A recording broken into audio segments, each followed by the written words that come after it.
అందం, ఆరోగ్యం, ఆత్మవిశ్వాసం అనూస్తో సాధ్యం. ట్రాన్స్ఫర్మేషన్ సర్వీసెస్ పైన ఫ్లాట్ 50% డిస్కౌంట్. అనూస్ సిన్స్ 1982.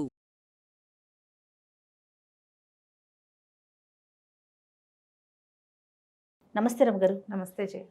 రమగారు, కొన్ని పనులు మనం ఇంట్లో చేసేటప్పుడు శుచిగా శుభ్రంగా ఉండి చేయాలి. అంటే స్నానం చేశాకే కొన్ని పనులు చేయాలని అంటారు కదా, అవేంటండి? పూజ అసలు ఇంకా అది నో ఆప్షన్. వంట, పూజ గది శుభ్రం చేయటం కూడా కదా. అవును, పూజ గది శుభ్రం చేయటం కూడా. పూజ వంట స్నానం చేసి చేసుకోవాలి. తర్వాత ఏమో ఏమంటారు, ఏదైనా మందులు తయారు చేసుకుంటాం అనుకో, ఆయుర్వేదంవి మనమే చిన్న చిట్కాలు చిన్నవైన అవి కూడా స్నానం చేసి చేసుకోవాలి.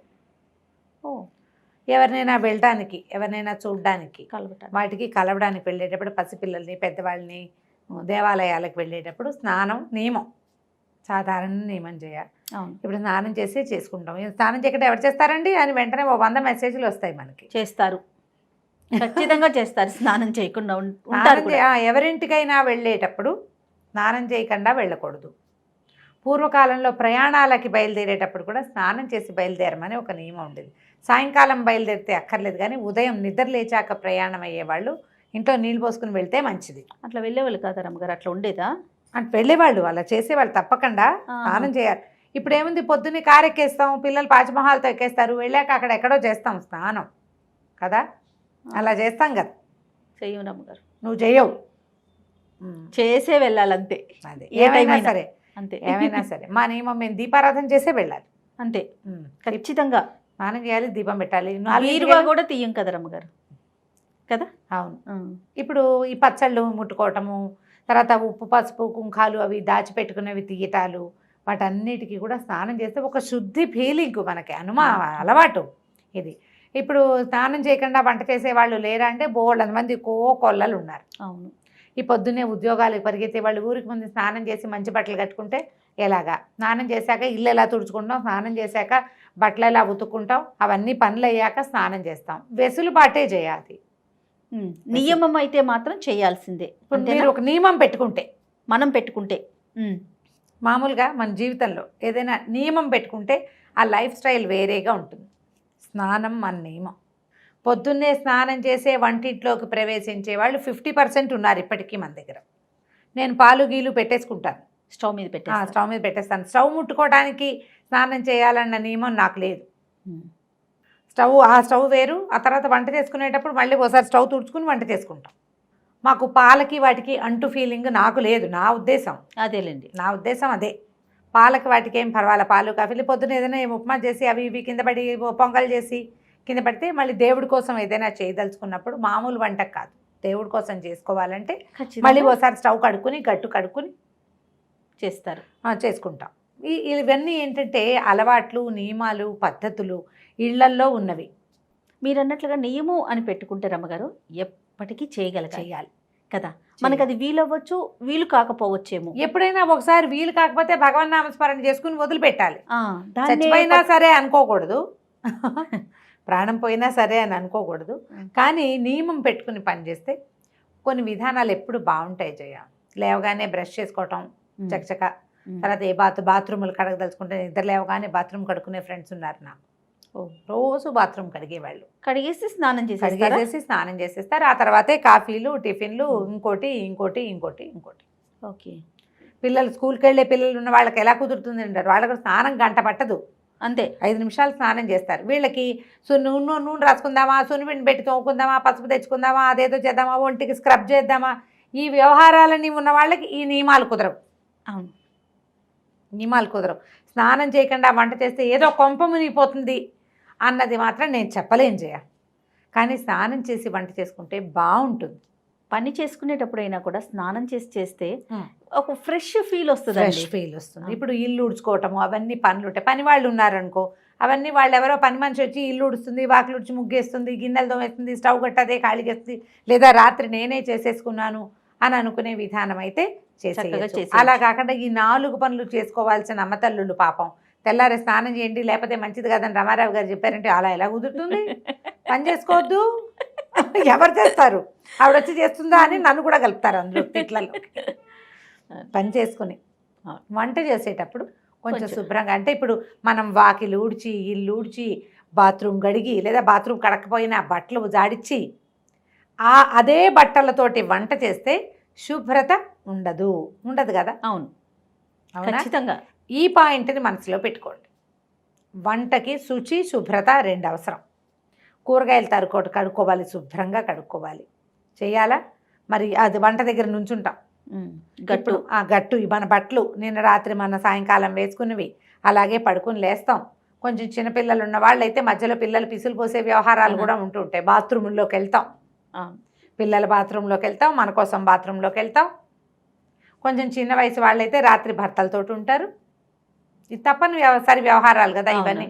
జీవితంలో రకరకాలు ఉంటాయి, వాటి అన్నీ ఉండాల్సింది. ఈ తెల్లారు లేచాక మీ పై పనులన్నీ చేసుకుని వీటి అన్ని చోట్ల నుంచి మీ మీద పడినటువంటి రకరకాల సూక్ష్మక్రిములతోటి మీరు వంట చేయొచ్చా? ఇది మన క్వశ్చన్. చేస్తే ఆ వంట శుచిగా శుభ్రంగా ఉంటుందా? ఇది మీకే క్వశ్చన్. అంతే. చేయొద్దు అని నేను చెప్పట్లేదమ్మా, ఆలోచించుకుని చేయండి అని మాత్రం చెప్తా. మనం ఏం పని చేసాం దాని ఎఫెక్ట్ మనం వండే వంట మీద ఉంటుంది. కాబట్టి స్నానం చేసి వంట చేసుకుంటే బాగుంటుంది. ఓకే. హెల్త్కి ఇంకొంచెం ప్లస్ పాయింట్, మనం ఒక్క పాయింట్ వేసిన వాళ్ళం అవుతాం. చేతులు శుభ్రంగా ఉంటే మనం ముంజేతుల మీద ఏ మురికి ఉంటే కడుక్కుంటాం కదండి అంటారు. అయినా కొంత క్యారీ చేస్తాం. స్నానం చేసేసరికి ఏమవుతుంది, వేడి నీళ్ళు సన్నీళ్ళు సబ్బో సున్నిపిండో వేసి తోముకుంటాం. మనకు కూడా ఒక ఫ్రెష్ ఫీల్ ఉంటుంది, చేసే వంట శుద్ధంగా ఉంటుంది. వండిన దానికి ఆ దేవుడి దగ్గర పెట్టడానికైనా బాగుంటుంది. స్నానం చేయకుండా వంట చేశాను, ఆ పదార్థం దేవుడికి ఎలా పెట్టను అని అనిపించవచ్చు. మేమందరం స్నానం చేస్తాము, స్నానం చేసే వంట చేస్తామంటే ఒక 250 అయినా వస్తాయి. మిగిలిన వాళ్ళల్లో కొంతమంది చేస్తే బాగుంటుంది ఇప్పుడు చెప్పింది కదా అని ఇంకో 250 మంది ఫాలో అవుతారు. గాడిద గుడ్డు అని రాసేవాళ్ళు కూడా ఉంటారు. ఇవన్నీ కూడా ఏంటంటే మనకి పాతకాలం నుంచి పెద్దవాళ్ళు చెప్పేవి మనకి ఎప్పుడు ప్లస్సేనమ్మా. కుదిరితే వేసుకో, కుదిరినప్పుడు వేసుకో, కుదుర్చుకో, ట్రై చేయండి. ఇప్పుడు నిన్నటి దాకా మనం చాలా తీవ్రమైన పరిస్థితుల్లో ఉన్నాం, ఇవాళ కొంచెం రిలాక్స్ అయ్యాం. అంతగా ఇంటికి వెళ్ళంగానే స్నానాలు చేసేయటం, ఆ బట్టలు తడిపేసుకోవడం, పట్టుచీరలైనా తడిపేసేసేయటం, కూరగాయలనైనా సర్ఫతో కడిగేసేయటం మానేసాం. డెట్టాలు వేసి కూరలు కడిగేసుకోవటము మానేసాం. కానీ జాగ్రత్తగా ఉండటం మాత్రం. కరోనా టైంలో రమ్మగారు ఈయన పంచదార ప్యాకెట్లు కూడా నీళ్ళల్లో వేశారు రమ్మగారు. శభాష్ కదా. ఉన్నారు కూరలు డెట్టాలు వేసి కూరలు కడుక్కున్న వాళ్ళు, సర్ఫ్ వేసి కూరలు కడుక్కున్న వాళ్ళు. భయానికి జాగ్రత్త కదా, ఆ జాగ్రత్తని కొన్ని విషయాల్లో ఉంచుకోండి. రైట్. ఇప్పటికీ మనం బయట నుంచి వెళ్ళగానే కాళ్ళు చేతులు కడిగేసుకుంటున్నాం, శానిటైజర్ అక్కడక్కడ వాడుకుంటున్నాము.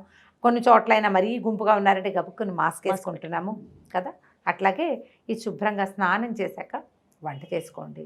దేవుడికి దీపము అవి ఎలాగో స్నానం చేసే పెట్టుకుంటాం. ఇంకొక పాయింట్ ఉంది రమ్మగారు, ఫుడ్ తీసుకోకూడదు. టిఫిన్ కానీ లంచ్ కానీ ఏదైనా కూడా ఆహారం స్నానం చేసిన తర్వాత తీసుకోవాలి. ఏమండి ఏమన్నా అంటే సంబంధించి ఏమన్నా ఉన్నాయా రమ్మగారు? చెప్దాం. స్నానం చేసేటప్పుడు స్నానం చేయగానే ఏమవుతుంది, ఒళ్ళు చల్లగా అవుతుంది. అవును కదా. ఆహారం వేసుకునేసరికల్లా మొత్తం ఫుడ్ని అరగదీయటం కోసం రక్తం అంతా పొట్ట వైపుకి పరుగుదీస్తుంది. టిఫిన్ తిని స్నానం చేశారనుకో డైజెషన్ పాడవుతుంది. స్నానం చేశాక తీసుకునే ఆహార స్వీకారంలో పొట్ట సక్సెస్ఫుల్గా పనిచేస్తుంది. అరుగుదల కోసం. మనం చూడండి, చంటి పిల్లలకి పొట్ట నిండా పాలుండి నీళ్ళు పోసి అంటే బళక్కమని కక్కేస్తారు. కాసిన పాలు ఇచ్చి అంటే ఆకలి పొట్టతోటి నీళ్ళు పోయకూడదు, కడుపు నిండా పాలు ఇచ్చాక నీళ్ళు పోయకూడదు. 2 నియమాలు ఉంటాయి. కాసిన ఇవ్వాలి, కొద్దిగా పాలు బట్టి నీళ్ళు పోస్తాం. పిల్లలకు కూడా స్నానం చేయించి టిఫిన్ పెడతాం, అవునా కాదా? అవునండి, అవును. అదే నియమం మనకు కూడా ఉంచుకోండి.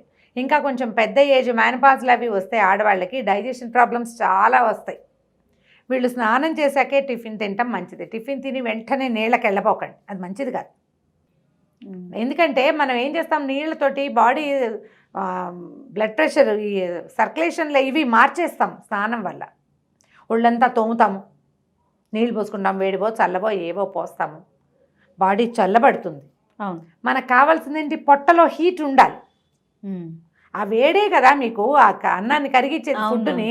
ఇప్పుడు అన్నం కాదండి టిఫిన్ ఏంటి, 4 ఇడ్లీలైనా తింటాంగా తెల్లవారి. పైగా అది బ్రేక్ఫాస్ట్, రాత్రి తిన్న తర్వాత మళ్ళీ ఇప్పుడే తింటున్నాం, రక్తం పరుగులు పెడుతుంది పొట్టకి, ఆ, ఆ. శక్తి అంతా ఒంట్లో ఉన్న వేడంతా అక్కడ పనిచేయటం మొదలు పెడుతుంది. నీళ్ళు పోసి చల్లార్చేస్తే చెప్పండి, మంట పెట్టి నీళ్ళు పోసాము ఏమవుతుంది? పొగొస్తుంది.